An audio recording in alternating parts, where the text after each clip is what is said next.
Monsieur le Président, mes chers collègues, dans la rédaction de ce rapport, l'exécutif régional répond aux exigences de la loi du 4 août 2014, dont le décret ordonne le plan qui est ici appliqué. Données chiffrées des ressources humaines, bilan des actions menées et orientation pluriannuelle. Pour le premier volet interne, celui que tu as défendu, Pierre, nous faisons nôtre les remarques du Césaire à l'encontre de ces données des 3 ex-régions agrégées mais non actualisées. Au bilan des actions menées, on retrouve, dans le respect du décret, celles qui, et je le cite le décret, entre guillemets, concernent les rémunérations et les parcours professionnels, ça c'est fait. La formation et l'articulation entre la vie professionnelle et la vie personnelle, ça c'est fait, mais la grande majorité relève des obligations légales. Les actions conduites en faveur de la famille complètent cette liste, mais c'est la famille, ce n'est pas les femmes. Or, le décret inscrit, après la vie personnelle, la prévention de toutes les violences faites aux agents sur leur lieu de travail et la lutte contre toute forme de harcèlement. Cette exigence ne vient pas de manière opportune aujourd'hui répondre au déluge actuel.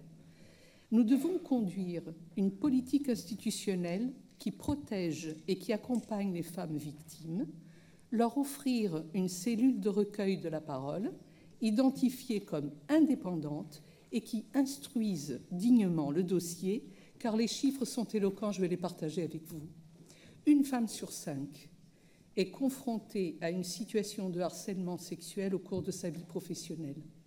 30% des femmes victimes de harcèlement n'en parlent à personne.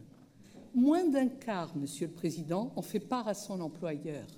Et seulement 5% des cas sont portés devant la justice.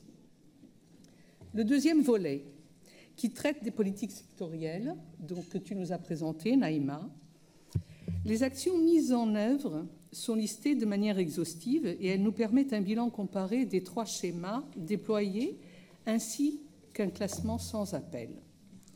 L'ex-région Poitou-Charentes affiche une volonté farouche dans l'égalité entre les femmes et les hommes, avec engagement de projets et de moyens.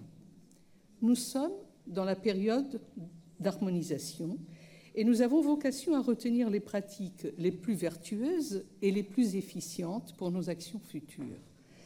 Ce diagnostic nous guide et nous espérons, Monsieur le Président, que vous accepterez de délaisser un peu le modèle aquitain pour vous draper du picto charentais.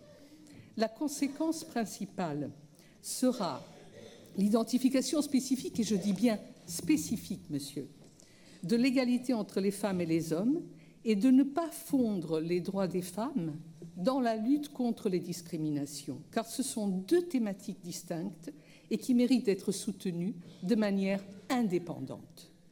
L'histoire, avec un grand H, nous a appris la prudence.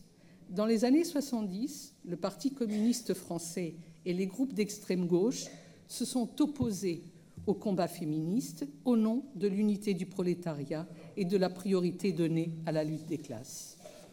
La feuille de route pour transformer l'égalité des droits en égalité réelle nous fut donnée par le ministère des droits des femmes lorsque nous avons eu un ministère des droits des femmes.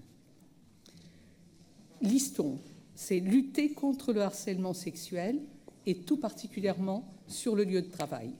Lutter contre les violences faites aux femmes, les agressions sexuelles, les viols, les violences psychologiques. Faciliter une politique d'hébergement d'urgence pour les femmes victimes de violences. Soutenir les actions pour améliorer les droits sexuels et reproductifs. Promouvoir l'entrepreneuriat des femmes par une sensibilisation durant le parcours scolaire. Accompagner la création et accès au financement. Et promouvoir enfin la mixité des métiers. Nous nous sommes enorgueillis d'être la première nouvelle région adhérente à la Charte européenne pour l'égalité des femmes et des hommes dans la vie locale. Mettons-nous vite au travail pour l'honorer d'un plan d'action à la hauteur des enjeux. C'est, Monsieur le Président, la demande des élus du mouvement démocrate et apparentés, et je vous remercie.